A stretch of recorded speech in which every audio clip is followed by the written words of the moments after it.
Good morning everyone. Request ito sa isang followers ko na si Mary Joy.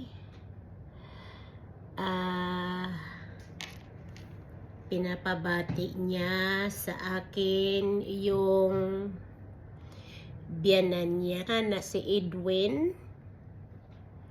At saka yung hipag niya, nakalimutan ko yung pangalan. Ano nga ba ang pangalan? Anyhow, Mary Joy, yung taga Northern Samar, si Edwin, yung biyanan mo. Yun ang natandaan ko. Nakalimutan ko yung hipag mong pangalan. Pero yung hipag ni Mary Joy, happy birthday sa inyong dalawa. Hindi ko alam kung magbiyanan din kayo o anak kanya. Sa hipag ni Mary Joy tsaka sa biyanan niya, happy birthday.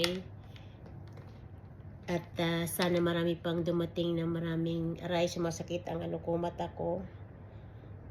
Pasensya na kayo. Sana marami pang dumating na mga birthday celebration ninyong magpamilya. Maraming salamat sa pagsusuporta nyo sa akin. Kaya sana pag uwi ko sa Samar, magkita-kita tayo ng budol fight. Diba yung kainan, yung ganon, yung kinakamay, yung ganon.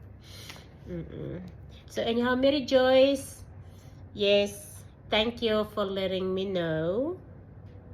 It's your birthday, your biyanan, your father-in-law birthday, and your sister-in-law. Happy birthday sa inyong dalawa. Thank you so much for supporting me. Love you.